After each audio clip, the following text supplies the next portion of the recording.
Haleluya, puji Tuhan saudara. Berapa hari ini kita membahas tentang tempat-tempat perkemahan bangsa Israel. Selama mereka di padang gurun 40 tahun, mereka melewati 42 tempat perkemahan. Dan saat ini kita berada pada tempat perkemahan 38. Itu artinya dari tempat perkemahan yang pertama sampai yang ke-37 kita sudah bahas hari sebelumnya. Dan saat ini kita pada tempat perkemahan 38 namanya Dibon Gad. Mari kita satu dalam doa. Terpujilah Engkau Tuhan, dalam nama Tuhan Yesus Kristus kami datang kepadamu. Terima kasih buat hari ini. Kami boleh kembali belajar dari tempat perkemahan ke-38. Tuhan berikan pengajaran kepada kami supaya kami diberkati. Terpujilah Engkau dalam nama Tuhan Yesus. Haleluya. Amin. Hari ini hari Minggu, saya kemarin tidak sempat membuat renungan karena berbagai kesibukan saudara. Dan mari kita membaca Bilangan 33 ayat 45. Mereka berangkat dari reruntuhan itu lalu berkemah di Dibon Gad. Saudara, dari reruntuhan Abarim mereka masuk ke tempat perkemahan Dibon Gad. Saudara, arti dari Dibon Gad adalah mereka merindukan. Kemudian di sana juga ada arti yang lain, kegeresangan atau ketandusan. Dan juga arti yang sangat kuat adalah amat sangat merindukan. Sungguh-sungguh merindukan saudara. Dan juga ada arti yang lain juga melemah. Tapi ini yang paling kuat pesannya, yaitu amat sangat merindukan. Saudara, sebelumnya kita kalau membaca Bilangan 33 ayat yang sementara kita bahas ini saudara, dan selanjutnya kita di sana akan menemukan, yaitu setelah mereka di pegunungan Abarim, reruntuhan Abarim, mereka selanjutnya menuju Dibon Gad. Kemudian setelah Dibon Gad itu ada perkemahan namanya Almon Diblatin 39, kemudian perkemahan 40 yaitu pegunungan Abarim, dan perkemahan yang ke-41 dataran Moab dan Gilgal itu yang terakhir, yaitu mereka sudah masuk di tanah Kanaan. Yang Gilgal itu perkemahan 42. Tetapi kita kalau membaca di Bilangan 21 ayat 12 sampai 19 ini ada perbedaan nama. Jadi setelah mereka dari reruntuhan Abarim ada perbedaan nama di sininya.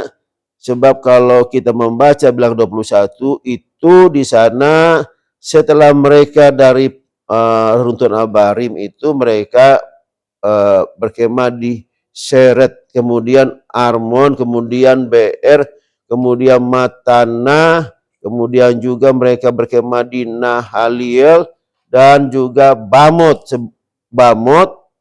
Kemudian mereka berkemah di seberang sungai Yordan dekat Yeriko. Jadi saudara-saudara, memang ada perbedaan tempat, tapi sebenarnya wilayah-wilayah ini adalah wilayah-wilayah yang sama ya dengan Bilangan 33 ini, cuma ada perbedaan namanya berbeda, tapi tempatnya wilayahnya itu hampir sama saudara. Nah, sekali lagi kita kembali kepada pengertian dari Dibon Gad. Dibon Gad itu adalah artinya amat sangat merindukan, sungguh-sungguh merindukan. Siapa yang sungguh-sungguh merindukan ini saudara? Selain juga bangsa yang orang Israel yang bersama-sama, tetapi di sini kita tahu pada saat bangsa Israel itu di peruntuhan Abarim itu, mereka sungguh ditewaskan Tuhan.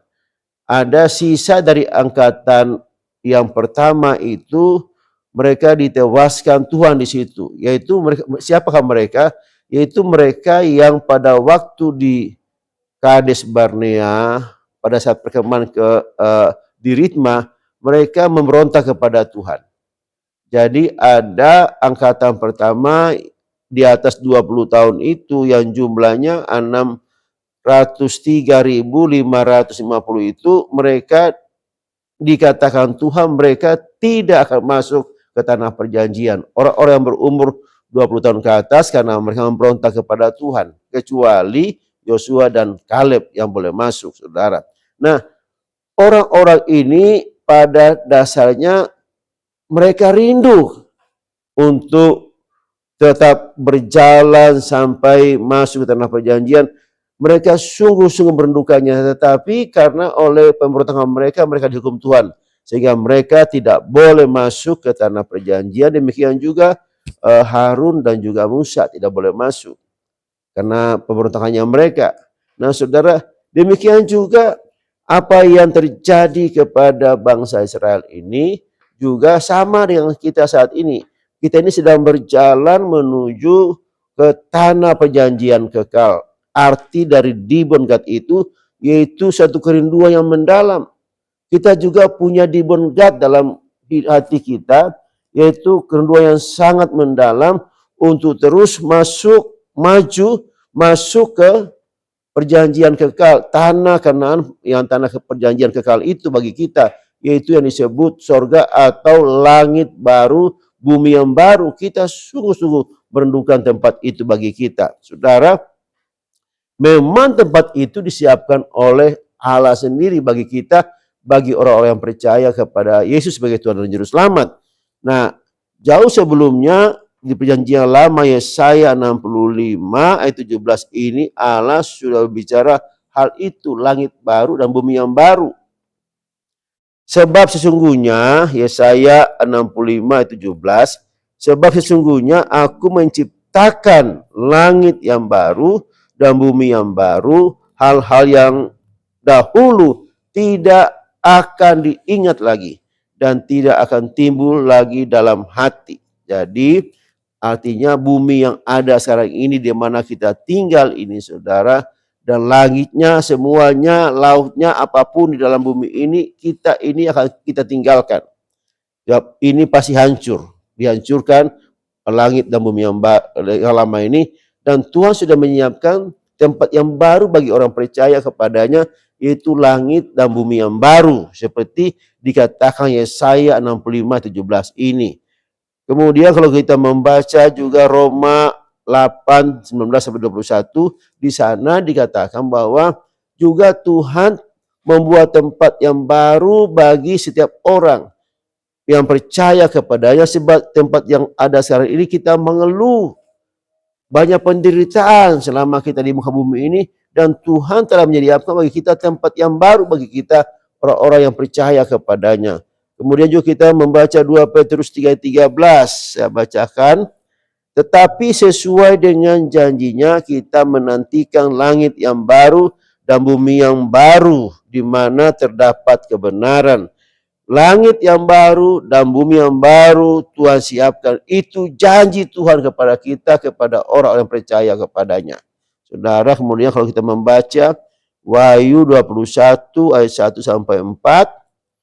Lalu aku melihat langit yang baru dan bumi yang baru, sebab langit yang pertama telah berlalu dan laut pun tidak ada lagi. Dan aku melihat kota yang kudus, Yerusalem yang baru turun dari sorga, dari Allah yang berhias bagaikan pengantin perempuan yang berdandan untuk suaminya. Lalu aku mendengar suara yang nyaring dari takhta yang itu berkata, lihatlah, kemah Allah ada di tengah-tengah manusia, dan ia akan diam bersama-sama dengan mereka. Mereka akan menjadi umatnya, dan ia akan menjadi Allah mereka. Dan ia akan menghapus segala air mata dari mata mereka, dan maut tidak akan ada lagi. Tidak akan ada lagi perkabungan atau ratap tangis atau duka cita, sebab segala sesuatu yang lama itu berlalu, saudara. Yang lama sudah berlalu, langit yang lama, bumi yang lama berlalu, dan juga segala duka cita, ratap tangis, perkabungan, semuanya sudah berlalu. Tuhan sudah siapkan langit yang baru, bumi yang baru bagi setiap kita, saudara. Dan kita mempunyai di God, saudara. Kerinduan yang mendalam itu dalam hati kita, saudara. Kita sedang menuju dan sungguh-sungguh merindukan langit yang baru, bumi yang baru bagi kita. Terpujilah Tuhan Yesus Kristus. Haleluya. Amin.